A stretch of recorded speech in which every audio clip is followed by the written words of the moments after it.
Welcome, ladies and gentlemen, to this final session. What a fantastic, thought-provoking day we've had so far, which will become even more interesting with our next guest. I had the privilege of meeting and sharing sessions with Cristina Figueres at the UN Climate Summit of world leaders and business leaders in New York last year. I was excited by her passion and willingness to understand the role of pension funds, asset owners and institutional investors in solving the transition to a low-carbon world. Cristina is widely respected in her role as the lead international negotiator on climate change. She is working passionately to get an outcome in Paris this year to keep the world on a path to less than 2-degree warming. From my perspective, her ability to patiently negotiate across the political and business landscape is one of the most important and valuable contributions she's making.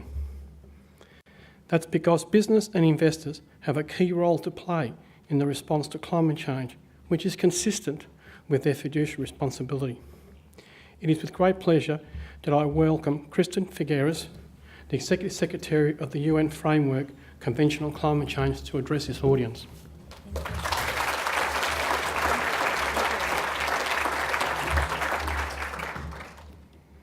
Well, good afternoon to all of you, and thank you very much, Frank. Being the CEO of Catholic Super, I'm assuming you are very happy with what Pope Francis is doing. Yes. Really quite an amazing leader on many fronts, but now also adding climate change to his fantastic portfolio of battles. So really, we're grateful for that leadership as well. Ladies and gentlemen, good evening, good afternoon. This is really a very dark room. I hope you can see better than I can, because I can barely see. But if you can see up front. You have been through an extraordinary voyage today, I would say. You have been through gender, direct reliability, integrated reporting, and now at the end of the day, climate change. And you're probably saying, oh, for God's sake, one more challenge.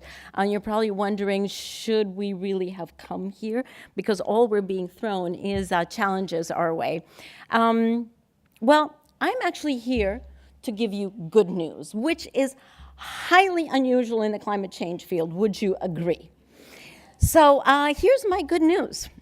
My good news is that, yes, you as superannuation investors certainly have, I would argue from my perspective, both short and long-term fiduciary responsibility to your beneficiaries. However, you are not shouldering this responsibility on your own.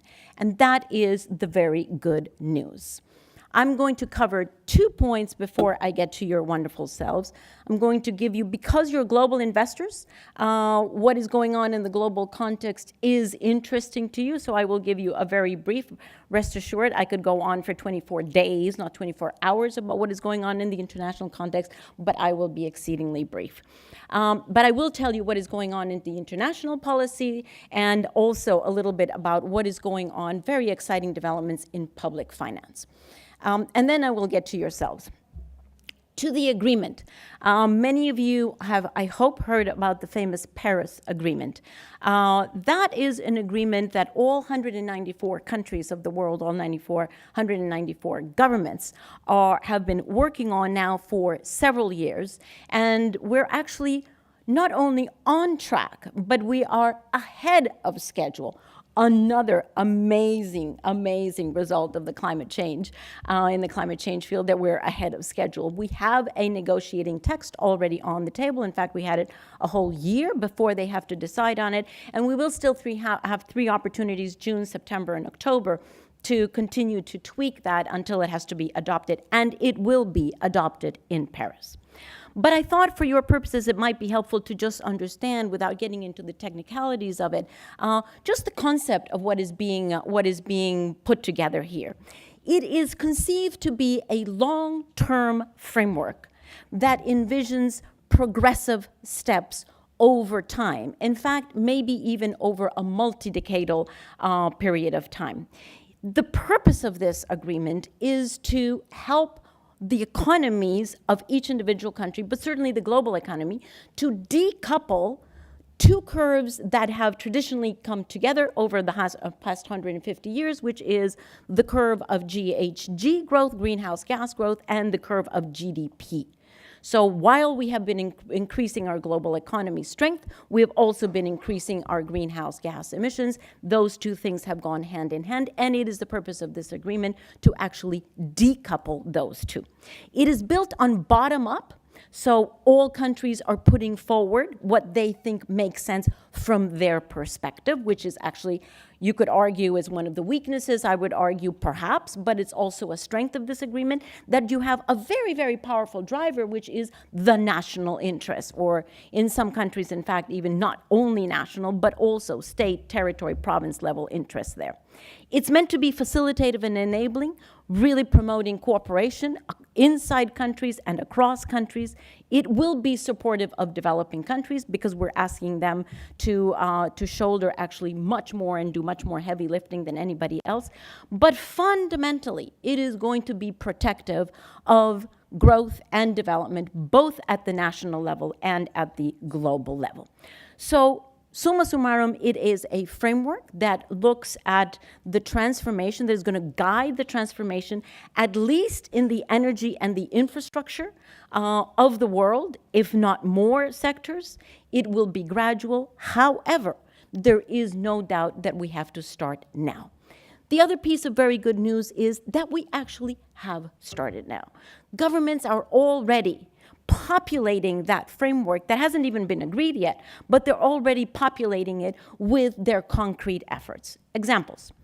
We already have, from all of the countries of the EU, we have already their commitment that they are going to reduce their emissions by at least 40% from their 1990 level by 2030. The US came in doubling their previous effort that they had put in a couple of years ago, and they're going to go to a 26 to 28 and hope to get to the higher range of that by 2025. Russia came in with 70 to 75% from there, from 1990.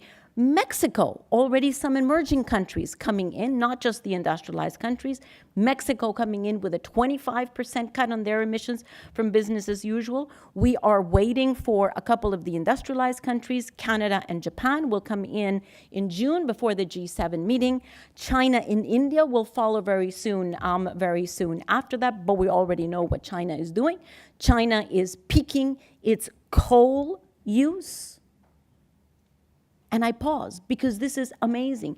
If anybody had told me 5 years ago that China would commit internationally to peaking its coal use, I would have said, and what are you drinking? China is peaking its coal use by 2020. For an economy that size, 2020 is tomorrow. And it is peaking its entire greenhouse gas emissions by 2030. I learned just over the last 24 hours that Australia will be handing in its targets and its numbers in July. And so we look very much forward to that announcement from Australia. But we are going to be having, over the next few months, we're going to be having, perhaps from here until October, we're going to be having at least 80% of global greenhouse gases under some kind of what I call a carbon management plan. We won't have 100% because some of the small countries are not ready for that, but we will have certainly all the industrialized countries and certainly all the large emerging countries giving us 80% of coverage. Not bad. Let me turn to the second issue that I wanted to gloss over for you, climate finance. That probably is a very weird term for you because climate finance has become part of our parlance in the climate change world, but I'm sure it means absolutely nothing to you. Let me just quickly translate. Climate finance for us is all the finance that goes into any kind of clean energy, clean technology, or in fact, increased resilience in infrastructure. All of those issues that help to address climate change, that is what we call climate finance. So where are we on that? The last numbers that we have that are actually peer-reviewed are 2012, So we already had, at that point, we already had a range of between $300 to $600 billion a year flowing in, at a global level, flowing into those asset classes. And in fact, probably even much more so over the past 2 years, because last year, just to give you an example, 2014, we had $270 billion that went in only into renewable energy, let alone all of the other asset classes that are included in climate finance.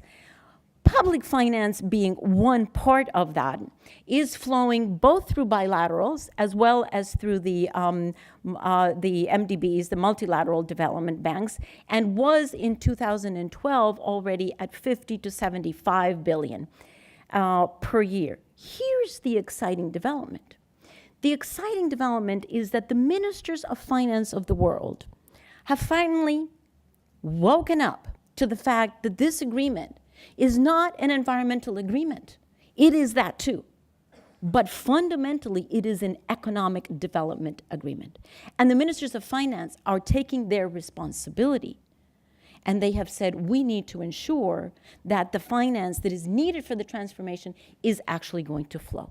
So as per a proposal, which is only a proposal, please don't call up the president of the World Bank and tell him, Christiana said that you have signed this, because nobody has signed it. It is an idea, but listen to this exciting idea. So the proposal that is being shopped around right now is that the multilateral development banks are currently sitting on $500 billion, collectively, $500 billion in equity.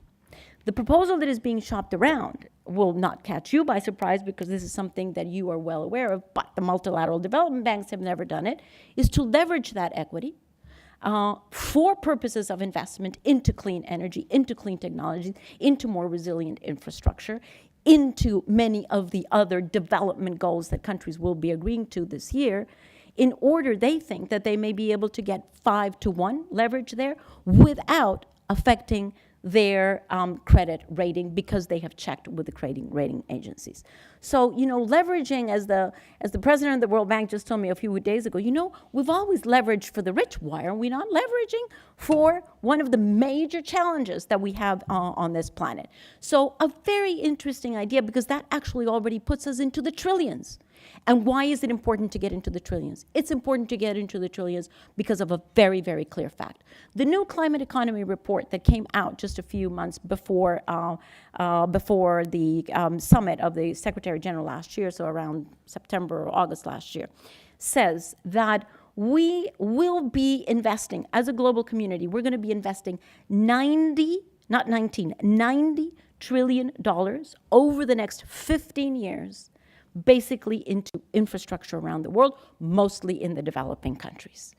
And here is the question: is that capital allocation going to go into the technologies and the infrastructure that we had in the last century, or is it finally going to arrive into this century and actually help catapult us into a completely new economy?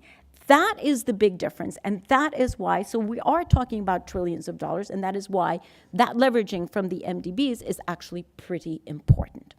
To turn now to private finance, which is where you come in. Institutional investors, well, yes, I wouldn't be here if you didn't have a role to play. If you had no role to play, I would probably be over at the Opera House. You do have a very important role to play, and the reason why you have a very important role to play is because your decisions are now taking place in a context of at least 3 changing realities that will affect the value of at least some of your assets. 3 changing realities to take note of. The first, it used to be that GDP and greenhouse gases always went hand in hand. That, my friends, is no longer the case. All OECD countries have actually, almost all OECD countries, have actually delinked and decoupled. Last year, we had OECD growing by 7% and greenhouse gases in the OECD countries going down by 4%. And not only OECD, China increased 7% and went down, already reflecting their curbing down on both on their own coal and on import of coal. So no longer that link that we had before. Secondly, renewable energy, much more competitive with fossil fuels than it was before, both because generation costs have come down dramatically, particularly in solar, and Australia is a very good example of that, but also because of storage. I hope you all read the Tesla announcement, amazing, game changer announcement of what storage is going to be doing. And honestly, every single thing, both in generation and in storage, and in installation, and in job creation with respect to renewables energy, every single projection has been outstripped in the past 5 years. No matter what projection you put there, count on it being overachieved. There is no doubt that over the next 20 years, we're going to have a dramatic growth in renewable energy around the world, particularly in distributed energy systems. Similar, just think, about the revolution when we went from landlines to cell phones. Think about that dramatic shift. That is the kind of shift that we're going to be seeing in the energy sector. The third changing reality. It used to be that demand growth for fossil fuels was both constant and predictable. No longer the case. OECD is completely flat, and in fact declining. The US is now increasingly self-sufficient, so that basically leaves the emerging countries. I've already told you China has already said that they're going to peak their coal. And why are they doing that? Well, for two reasons. First, because they actually have this strange habit that they would like to be able to breathe the air that surrounds them. So that's the first, just for health reasons. But secondly, also, because they realize that continuing to be vested in precisely those assets that are undermining their development, read natural disasters being inflicted upon China, that doesn't make too much sense. You don't want to continue to be vested in those assets that are actually pulling you back in your development. So for both reasons, a declining market for fossil fuels. Now, that doesn't mean that we're going to eliminate fossil fuels overnight. That is also not going to happen. But it does point to new financial realities that you certainly should be taking note of. That is the context in which I would say you need to be making your decisions now. There is no doubt that high carbon, and in particular high cost, high carbon assets are being impacted by increasing regulation, both at the national as well as the international level, by increasing presence and growth in renewable energies, and certainly by the weakening of fossil fuel demand. Now, what we would want to do is to avoid abrupt systemic shifts. We are in the face of a systemic shift that is now irreversible, but we would want to avoid it being abrupt. It is in everybody's interest for this to be an orderly transition of capital and of technology over a certain period of time. That cannot take too long, but it should be gradual and it should be orderly. Of course, there is no silver bullet here, and from your perspective, I think what is on your docket is to begin to review your investment policy if you haven't already done so. And many are already gone ahead. So there is a huge range here in what can be done once you are looking at the investment policy, and then you move to, okay, now what are the decisions there? So you will have heard that there are many churches, there are many educational centers that have gone to the one side of that gamut and divesting from fossil fuel companies, or at least from coal. They're doing that mostly out of the moral imperative, which makes a lot of sense for churches and for educational centers. Then you have on the other side of the gamut, you have engagement with the portfolio, which in Australia, I am told, you have actually quite a privileged access to the C-suite here, which I think would make many other investors very, very jealous that you have that privileged access. But yes, engagement with the C-suite, even without reallocating capital for the time being, is already one of the activities that you can certainly engage and should be engaging in. And that sort of gives you the gamut there of what is possible and what is actually necessary. And in between there Of course, there is the possibility to increase share in green bonds. Last year, we went already to 35 billion green bonds, and I hear from the World Bank that they project 100 billion on the market this year. And certainly to increase the share, for those of you who are infrastructure, increase the share in climate-compatible infrastructure in your fixed income portfolio.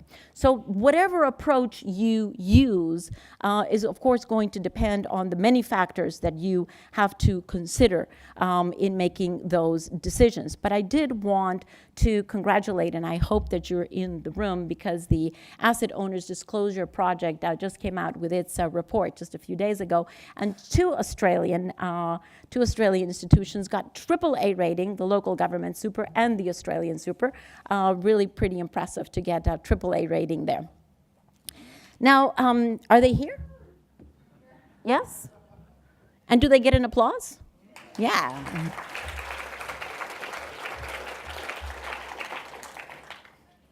In the spirit of full disclosure, I'll have to tell you that the UN Pension Fund struggled to make a reasonable showing there. So we're actually quite envious of that AAA rating and need to do much more to get there. But you know, these two are not the only ones. In September of last year at the Secretary General's Summit that was called, a group of institutional investors, including AP4 and Amundi and China International Capital Corporation, agreed that by this December, which is when the COP takes place, that they would both disclose the carbon footprint of 500 billion of their in their portfolio, and as well reduce the carbon footprint of 100 billion. So moving on both disclosure and reduction. And then you have very interesting alliances there that help you do this, whether it is the Montreal Pledge that is seeking to find 3 trillion in equities that are going to be disclosed, I certainly hope before December of this year. You have the Portfolio Decarbonization Coalition that is helping to familiarize everybody and socialize with the possibilities for decarbonization. And you have, of course, the Low Carbon Registry. And you have a growing number of actually low carbon indexes that are helping out with that as well. So quite a bit of movement, not enough, but if you're moving, you're not alone, and you can certainly feel the comfort of numbers and knowing that you are both on the right side of history and following the trend. Because this is not about the ebbs and flows. This is about understanding the trend underneath the flows that you are very, very good at. So finally, my good friends, as long-term investors, I would argue that you are in the business of protecting the health, the long-term health of your investment portfolios, but I would also argue that you are in the business of protecting the long-term health of the global economy. Not because you want to save the planet, but because it's good for your business. Because it's good for your business. And you have a very important role there to contribute to that. This is, as I said before, by now, it is irreversible. We just have to choose, is this going to be abrupt, which we don't want, or is this actually going to be an orderly transition?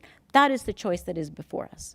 So by your taking action, by beginning to measure the risk, by beginning to disclose your exposure, by beginning to diversify your portfolio, you can certainly help in that very orderly transition, because we have to do it in an orderly fashion, but we have to start now.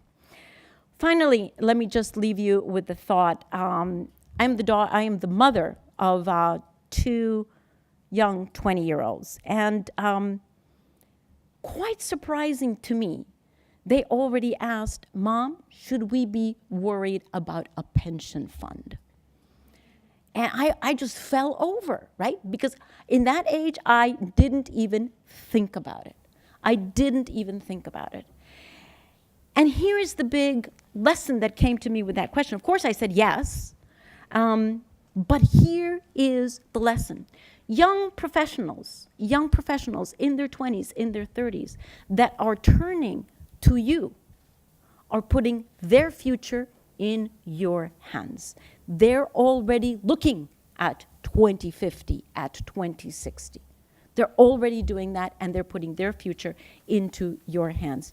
Now, fortunately, it is no longer the case that protecting your quarterly bottom line is actually a contradiction to protecting the assets that you will have and the value of those assets by 2050 or by 2060, if we all do the same thing, if we all do the right thing, and that is governments, public finance, and private finance can actually bring about the transformation that is necessary.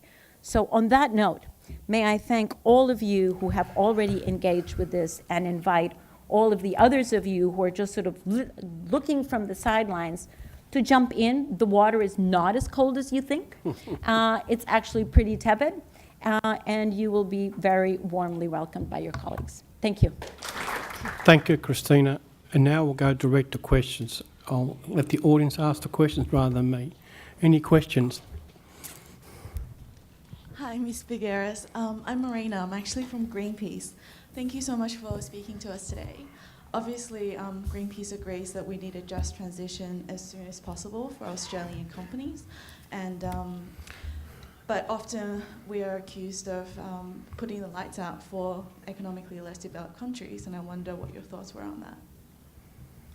Well, I don't see anybody putting their lights out. I mean, as I said before, the logic of what is being constructed here is precisely to protect the growth and development of every single country and of the planet at the same time. Now, I know that that sounds, sort of like pie in the sky or Alice in Wonderland, but I will put the following to you.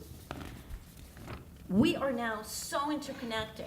We are so interconnected through many, many different ways, and you can, think of at least 12 right away, that it is actually neither feasible nor advisable to find some country or some countries that are going to be negatively affected in order to positively affect other countries.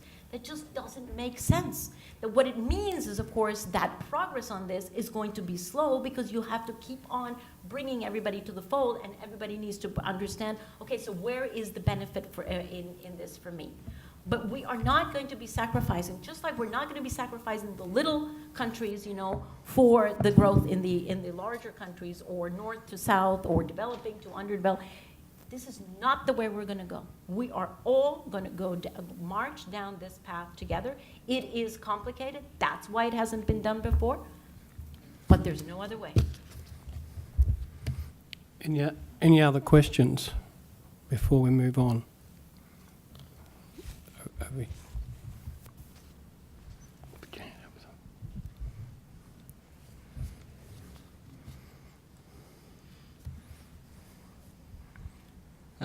Mike Harut from AXI. My question is, given your international experience in talking to companies, particularly talking to different country stakeholders, particularly heads of state, what advice would you give the people in this room, pension fund representatives, in terms of their role in influencing the public policy side of things? The public policy... In terms of the, say, Australia's public policy position in contributing to the public UN policy in Australia. Of Australia. What role do you think that that we should play in lobbying and advocating in this space? That's a very important question, and I actually do think that you can play a very, very important role.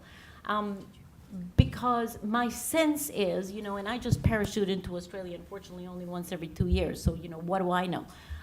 But seeing it from the distance, it would seem to me that the abrupt changes in policy that occur in Australia around climate change are not very helpful for long-term investment, for planning, for corporate planning, for investment planning. They're just not very helpful. And so if there is any way, and if any of you, have some suggestions on that, I think that would be the most important contribution.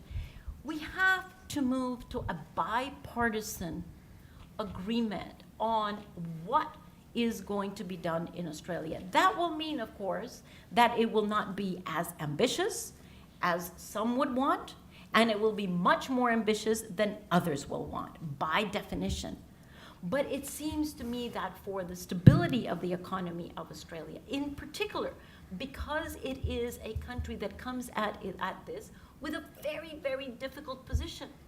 The natural resource base of this country is a very difficult barrier to engage in this conversation. Precisely because of that, we cannot move away. Precisely because of that, there should be a bipartisan conversation to figure out, is there space? What is the gamut here of the options that we can pursue so that we can understand, and so that you all, but also companies, manufacturing companies, et cetera, can have a sense of what is the long-term perspective and then what kinds of decisions they can make. Well, I think that'll be into the questions. I just have a summary to make in regards to your presentation. Christina has provided us with a positive challenge today and reminds us of the challenges we all face as long-term asset owners. I believe that ASIC members do recognise that they have a role to play in climate change as major investors and fiduciaries on behalf of millions of Australian superannuation members. One way ASIC has done this is collectively they have challenged 4 major companies in the mining and extraction and energy sector around the carbon asset risk. This year, ASIC is continuing this engagement theme with the Australian 4 major banks, as well as the capacity as financiers to the fossil fuel industry. While there is clearly more work to be done, ASIC has made significant progress in achieving better disclosure and risk management commitment from companies. I understand that ASIC will build on this progress in the future.